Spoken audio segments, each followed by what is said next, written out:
Hello everyone, good morning. কেমন আছো বন্ধুরা? ভগবানের আশীর্বাদে আশা করি তোমরা সবাই খুব ভালো আছো। আমরা মোটামুটি বেশ ভালোই আছি তোমাদের এবং ভগবানের আশীর্বাদে। মনিকার সিম্পল লাইফস্টাইলে আমার আরও একটি নতুন দিনে নতুন ব্লগে তোমাদের সবাইকে অনেক অনেক স্বাগত আর অনেক অনেক অনেক অনেক ভালোবাসা জানিয়ে আজকের ব্লগটা শুরু করছি। সকাল থেকেই আজকে ব্লগটা শুরু করছি, তার কারণ খুব তাড়াতাড়ি আজকে ঘুম থেকে উঠে গেছি ভোরবেলায়। আই হোপ আজকের ব্লগটা তোমাদের ভালোই লাগবে, ফার্স্ট থেকে লাস্ট পর্যন্ত দেখার অনুরোধ রইল। আমার এই ছোট্ট চ্যানেলের ব্লগগুলো দেখে যদি তোমাদের ভালো লাগে আমার চ্যানেলটাকে সাবস্ক্রাইব করে রাখতে পারো, পাশে থাকা বেল অল বাটনটি অন করে দিও, সঙ্গে সঙ্গে ভিডিওর নোটিফিকেশন পৌঁছে যাবে। আর তোমাদেরকে একটা রিকোয়েস্ট, একটু সাপোর্ট করো আমাকে, তোমাদের অনেক সাপোর্টের দরকার আছে আমার এই চ্যানেলের একটু এগিয়ে নেওয়ার জন্য। যাই হোক, অনেক কথা বললাম তোমাদের সঙ্গে সকাল সকাল। তো ওই যে বাসি ঘরটা ঝাড়ু দিয়ে নিয়েছিলাম, তারপরে মুরগি কয়টা বার করে দিলাম, ওদের খাবারও দিয়ে দিয়েছি। তো এখন একটা দুইটা করে কাজকর্ম করতে থাকি। গেটের মুখে জল দেওয়া হয়ে গেছে, আগে উঠানটাই ঝাড়ু দিব, তারপরে ফুল গাছগুলোতে একটু জল দিব। কয়েকদিন হয়ে গেছে জল দেওয়া হচ্ছে না।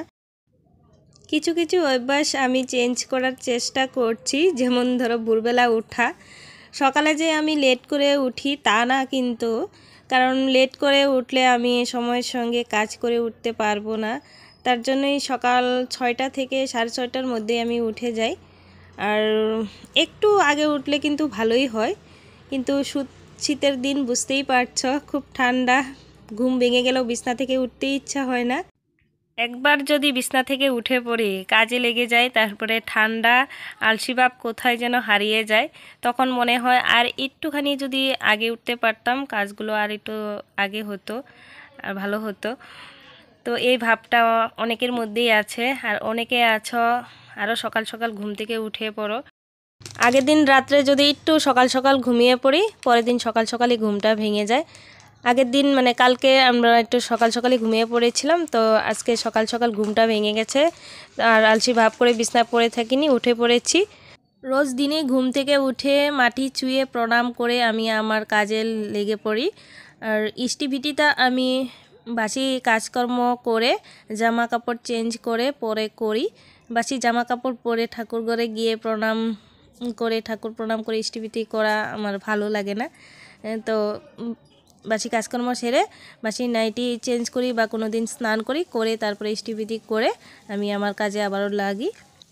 আজকে যখন ঘুম থেকে উঠে সমস্ত কাজকর্ম সেরেছি, তখন মনে হচ্ছে এত অল্প সময়ের মধ্যে আমার কাজ হয়ে গেল, অনেকটা সময় আমি হাতে পেয়েছি। তো ভাবলাম সকালের ওঠার অভ্যাসটাই তৈরি করতে হবে এখন থেকে। কালকে সকরা বাসন কয়েকটা ছিল, বাসন কয়টা ধুয়ে অল্প কয়েকটা শাক ছিল, তো শাকগুলো বাইরে রেখে দিয়েছিলাম, একটু ধুয়ে একটু রেখে দিব, আজকে না করলেও কালকে করব। তো চলো এখন একটুখানি স্নান করব আর কয়েকটা কাপড় ধুয়ে নিব।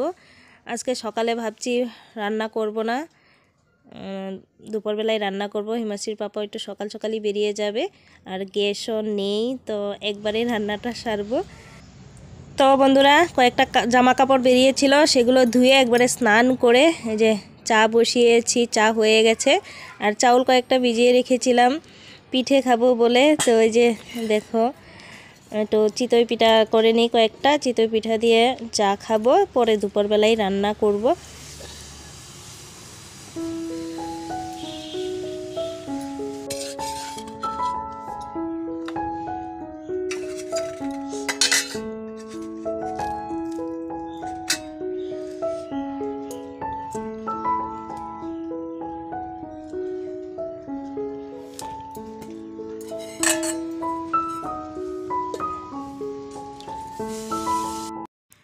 তো চলো, পিঠা কয়েকটা হয়ে গেছে আর চাটাও আর একটু গরম করে সবাই মিলে এই যে খাবো এখন। চাটা আগে করেছি কারণ স্নান করে এসেছি, খুব ঠান্ডা লাগছিল, তো 1 কাপ চা আমি আগে খেয়ে নিয়েছি, তারপরে সবাই মিলে আবারও গরম করে খেলাম পিঠা দিয়ে।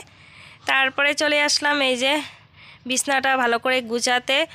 ঘুম থেকে ওঠার পরে হিমাশ্রী কাপড়গুলো জমিয়ে রেখে দিয়েছিল, ব্ল্যাঙ্কেটগুলো, সেগুলো আমি একটু গুছিয়ে বিছনা চাদরটা ভালো করে গুছাই নিয়ে এভাবেই রেখে দিয়েছিলাম সকাল সকাল। ওরাও উঠেছে একটু দেরি করে। তো এই যে চাটা খেয়ে হিমাশ্রীর পাপাও বেরোলো। তারপরে এই যে আমি আবারও ঘরটা গুছাতে চলে আসলাম। সবার ফার্স্টে বিছনাটাই গুছিয়ে নিচ্ছি, চাদরটা একটু টান টান করে পেতে নিচ্ছি। তারপরে কালকে ধুয়েছিলাম কয়েকটা কাপড়, তো কয়েকটা শুকিয়েছিল আর কয়েকটা শুকায়নি, তো এগুলো মেলে দিই। আর স্নানের সময় কয়েকটা ধুয়ে রেখেছিলাম, সেগুলো মেলে দিই। দেখছি রোদ উঠে গেছে। কালকের ধোয়া কাপড়গুলো এই বেলায় শুকিয়েই যাবে।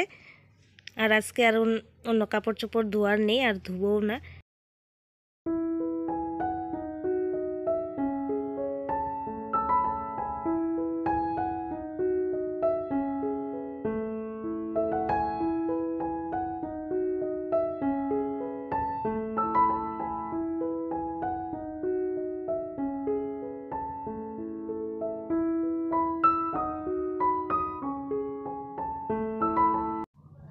ছোটো মেয়েকেও ডাকছিলাম রোদ্রে বসে বসে খেল, তো ওর রান্নাবাটি আনতে গেছে। তো এখানে দেখো বস্তাটা একটু দিয়ে দিয়ে ও এখানে বসে বসে কতক্ষণ খেলবে, গায়ে রোদও লাগবে। একা একা ঘরে থাকে, বড় মেয়ে তো স্কুলে যায়, ওর বোরিং লাগে। কোনো কোনো সময় খেলে, কোনো কোনো সময় আমাকে মানে একটু দিকদারও করে। তো মাঝে মধ্যে আমার মাথা গরম হয়ে যায়, আবারও ভাবি একা একা থাকে কার সঙ্গে খেলবে, তো আমাকেও একটু জ্বালায়, আবারও খারাপও লাগে ওর জন্য। তো দেখো একবারে খেলার যত জিনিসপত্র আছে নিয়ে যে বসে পড়েছে রোদ্রে, একটুখানি খেলো। তারপরে ওকে নিয়েও আমি একটুখানি রোদ্রে বসবো।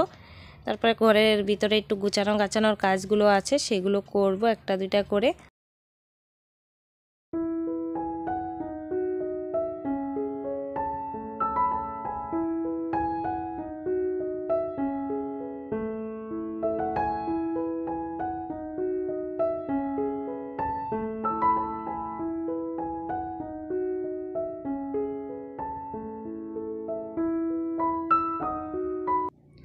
আসলে সময়ের সঙ্গে সঙ্গে মানুষের জীবনধারাও চেঞ্জ হয়। আগে যেমন মানুষ সময় মতো ঘুমাতো রাতে, আর সময় মতো ঘুম থেকে উঠতেও পারতো। আমার শ্বশুর শাশুড়ি এখনও এইভাবেই চলছে, তাড়াতাড়ি রাতে ঘুমায়, পরে আবারও সকাল সকাল ঘুম থেকে উঠেও পড়ে। আমরা রাতে ঘুমাতে যাই একটু লেট করেও, আর কিছুটা সময় যায় মোবাইল দেখতে, সেইখানেই সময়টা নষ্ট হয়। ওই জন্যই সকালবেলা ওঠার নিয়মটা আমরা ভুলেই গেছি, যে সকালবেলা সূর্য ওঠার আগে ঘুম থেকে উঠতে হয়। আগে যখন ছেলেমেয়েরা পড়াশোনা করতো, স্টুডেন্টরা ভোরবেলা উঠে কিন্তু পড়তো। মা বাবারা বলতো ভোরবেলা পড়াশোনা করলে মনে থাকে আর ভালোও লাগে। আর আমিও কিন্তু স্টুডেন্ট লাইফে ভোরবেলা উঠে পড়াশোনা করতাম। মা সকাল সকাল ঘুম থেকে ডেকে উঠাতো, আর কোনো কোনো সময় মাও সেই টাইমে উঠে পড়তো, উঠেই সংসারের কাজকর্মগুলো করতো। তো সেই অভ্যাসটা এখন অনেকটাই সময়ের সঙ্গে চেঞ্জ হয়ে গেছে। এখনকার যুগের ছেলেমেয়েরা রাতে পড়ে, অনেক রাত পর্যন্ত পড়ে, কিন্তু সকালবেলা পড়তে বসতে আর হয় না সেটা। ঘুম থেকে দেরি করে উঠে, রাতে ঘুমায় দেরি করে, ঘুম থেকে উঠতে উঠতে স্কুলের টাইম হয়ে যায়। কখন স্নান করবে, রেডি হবে, স্কুলে যাবে, সকালবেলার পড়ার টাইমই হয় না। পড়াশোনা তো দূরের কথা, ওদের খাওয়ারই টাইম হয় না। তাড়াতাড়ি করে অল্প একটু খাবে, খেয়েই দৌড়ে বেরিয়ে যাবে স্কুলের জন্য। তোমাদের সঙ্গে কথা বলতে বলতে আমার অনেক কয়েকটা কাজ এগিয়ে নিয়েছি।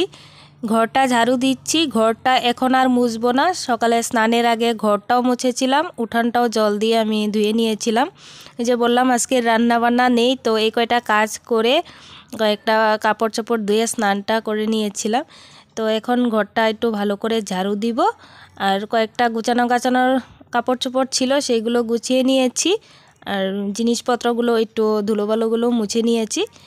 তো চলো, আর টুকটাক এখনও আছে, অল্প কয়েকটা বাসন আছে, বাসনগুলো ধুয়ে পরে দুপুরবেলা আবার রান্না বান্না সারবো, দুপুরের রান্না আছে।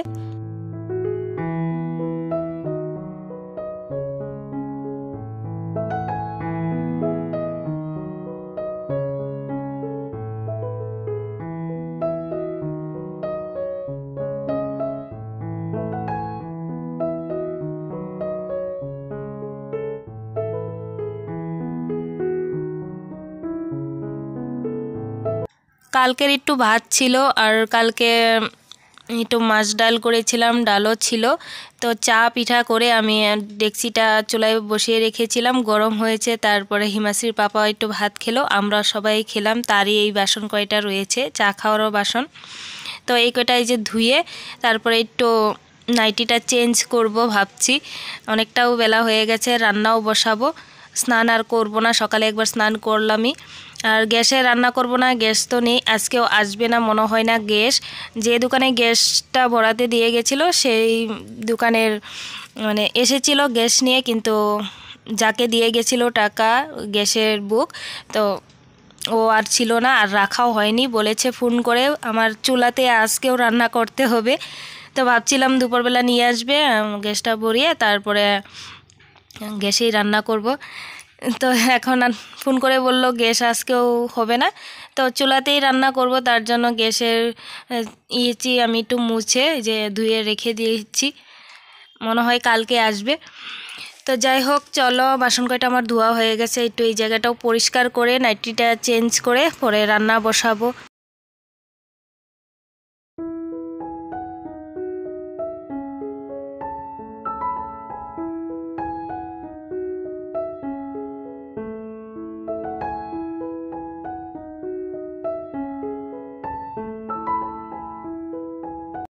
এই যে দেখো দুপুরবেলা আসার সময় কি নিয়ে এসেছে, জিঞ্জা জিঞ্জা কই মাছ আর একটা সঙ্গে ছোট বোয়াল মাছ। তো একজন সঙ্গে অতিথিও নিয়ে এসেছে।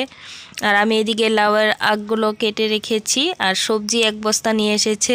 তো এগুলো এইভাবে ঢেলে রেখে দিয়েছি, গুছানো হয়নি, কালকে গুছাবো ফ্রিজটাকে ভালো করে মুছে টুছে। তো চলো রান্নাটা সেরে নিই। এই যে কই মাছগুলো আমি কেটে নিয়েছি, কয়েকটা কেটেছি, আধাগুলো আর আধা রেখে দিয়েছি।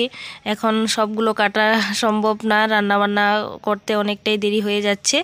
আর বড় মাছটাও কেটে ভাজা করে নিলাম।